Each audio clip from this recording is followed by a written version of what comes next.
All right, so in today's activity, you're going to be modeling genetics using 2 coins and some sample genotypes I made up to make a person. On page 1, you can see where 2 parents are listed. The first part of the activity, you are going to have to flip 2 coins for each parent to determine what their genotypes would be. In this activity, a flip that shows heads is going to represent the dominant allele, and a flip that shows tails is going to represent the recessive allele.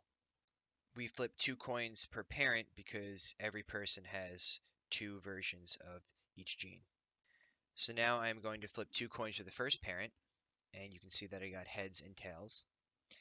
So that would represent one dominant allele and one recessive allele. So I'm going to write capital R for the dominant and lowercase r for the recessive allele.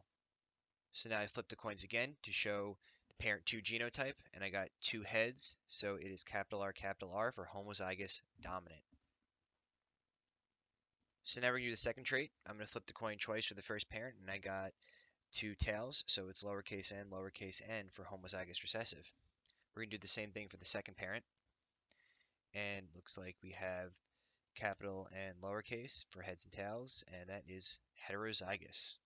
So on page 2 of the activity, you're going to see where we can use both parent genotypes to create a generation 1 offspring. So look back at the first page and see what the parent genotypes are.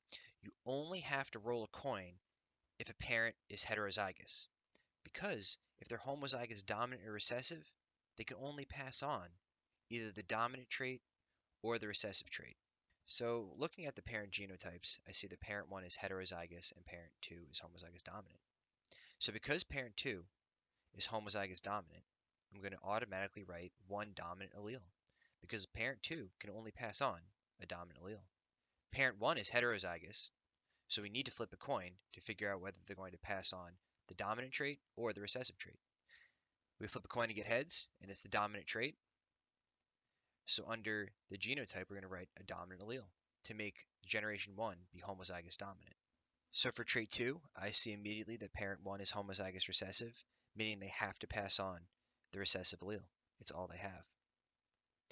So I'm going to write lowercase n right away. Now, let's look at parent 2 genotype. They are heterozygous, so they can pass on either a capital or a lowercase allele. We have to flip a coin. So after flipping a coin, I ended up getting tails. So I am going to write a second lowercase n in the spot to make this offspring homozygous recessive. So now that you see how the process works, fill out for each trait, parent 1 and parent 2, and then generation 1 offspring. All right, so once you have all your offspring genotypes selected, you should be able to scroll down to the last page in the document and take a look at the phenotypes that are associated with each genotype. You can see right here for each trait listed, it shows you the phenotype. So for example, with face shape, we have round being the dominant trait and a square face being the recessive trait. Figure out which phenotype the baby would have, and you can fill it in the chart above. Okay, so once you've figured out which phenotypes your human has, you are going to use Google Drawings to make a picture of the face of your human. If you don't remember how to use Google Drawings, then you can watch the video I've linked right here, and then use Google Drawings to make that person and insert your picture right here below before submitting.